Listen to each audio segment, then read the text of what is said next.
coronary arteries, arterioles, aorta, veins, venules, baroreceptors, the constant balancing between the sympathetic and parasympathetic systems, between vasoconstriction and vasodilation to maintain the blood pressure at its optimum of 120/80, the systolic pressure versus the diastolic pressure, etc. All this prompted David HaMelech to say in Tehillim 139, Flia das mimeni niskava lo uchala. Your knowledge, Hashem, it's too wonderful for me, I cannot attain to it. The Nefesh HaBahamis, the animal soul of a Jew, derives from the neutral clippus noga, and it dwells in the left ventricle of the heart, says the Tanya, chapter 9.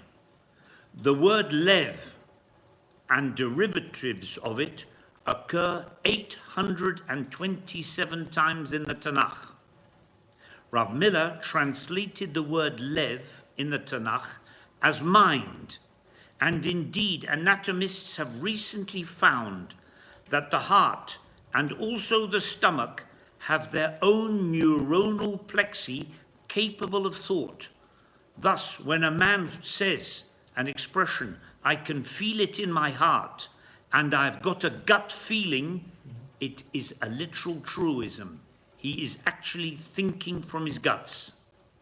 See the Midrash Tehillim 1:6 on Koheles 1:16 for an outstanding exposition of the heart's functions and activities.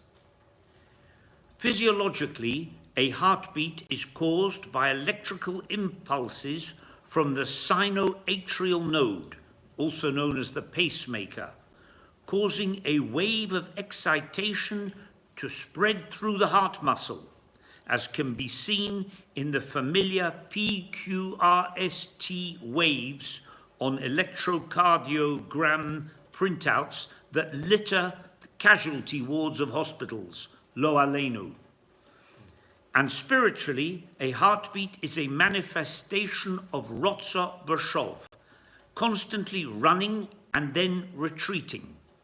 Rotza is the state of longing to cleave to God, the passionate desire of the neshama to transcend its material existence, to run forward and cleave to its source.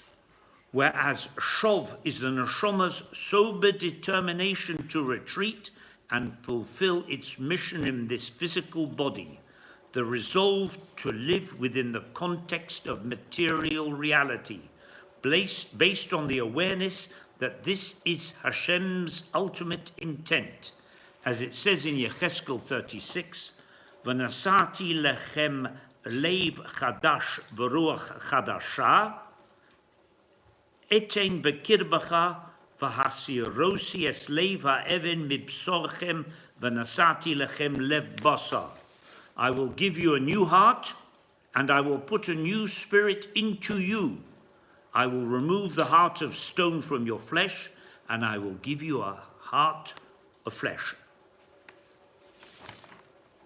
That's letter number one. Letter number two, on the subject of something topical, being that everyone is talking about nuclear warfare and a possible World War III, my letter on the subject of the Jewish contribution to the atom bomb.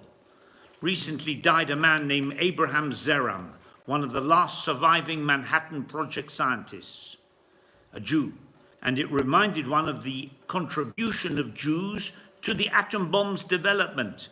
For example, Jews like Albert Einstein, Richard Feynman, Robert Oppenheimer, Niels Bohr, Hans Bethe, Edward Teller, Otto Frisch, Otto Hahn, Fritz Strassmann, Paul Wigner, Leo Szilard, Lise Meitner, etc., etc. All Jews. 3 times daily in the Aleinu prayer, which is the most common prayer that we say, the Aleinu, we say in the second paragraph, Va'al kein nakave lecha liros meheira b'seferes uzecha. We hope to you, Hashem, to speedily witness something called Tiferes Uzecha, the splendor of your power. Currently, at this moment, the most powerful thing that we can see, liros, with our physical eyes in this physical universe known Kabbalistically as Asiya Hagashmi, what is the most powerful thing? The instantaneous release of the binding energy of the atomic nucleus, either through fission or of an atom bomb, or the fusion of a hydrogen bomb. In that prayer, Leinu, in a sense, we're actually saying, yes, Hashem, we want to see your power. We want to see an atom bomb explosion. Yes. But there is an even greater power. As it says in Dvorim, Ponim b'fonim diber Hashem imachem baha mitoch ha'esh. Face to face, Hashem spoke to you on the mountain from out of the fire. Dvorim 5. The fire from which the voice of Hashem emerged was not merely a raging conflagration, like a devouring fire on top of the mountain, but it was even more fierce than an atomic fire, and it cast an appalling fear upon the spectators. We can hardly picture the effect that voice had as it emerged from the fire. Unquote. Again, Rabbi Victor Miller, Fortunate Nation, his wonderful commentary on the Chumash, page 61.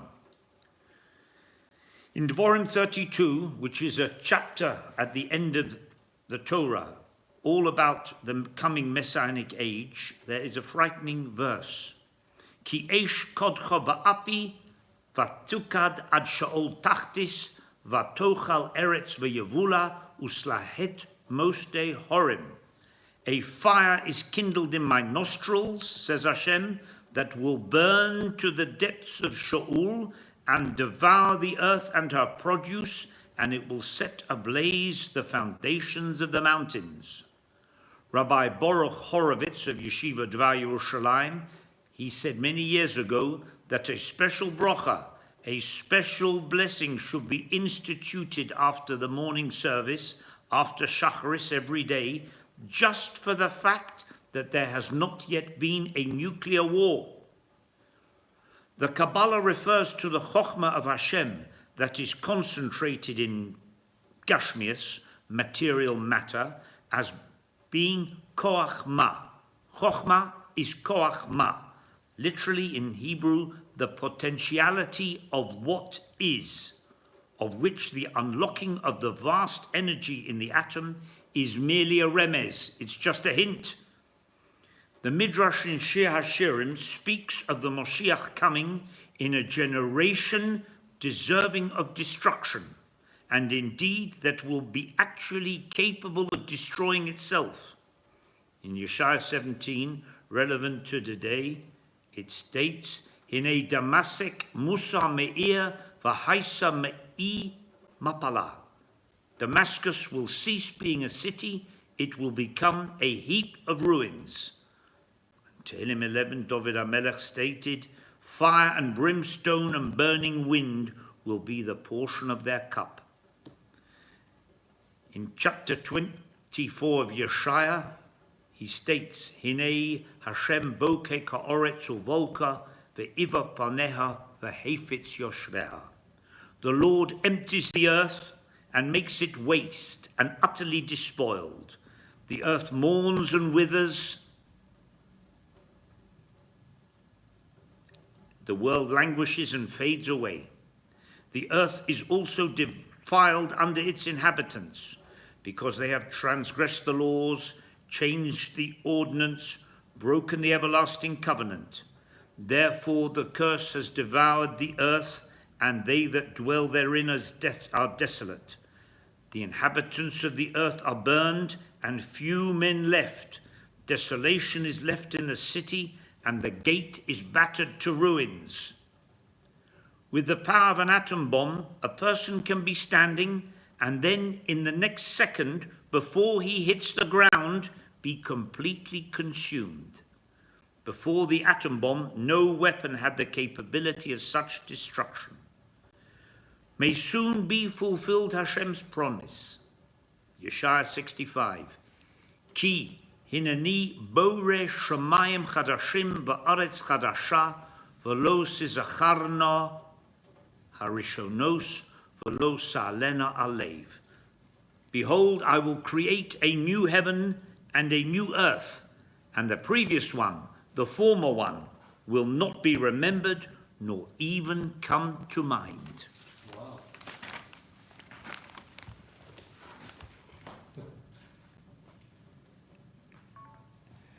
What do you think of the That was a good one. What do you think of the new U.S. Defense Secretary? Yeah, excellent.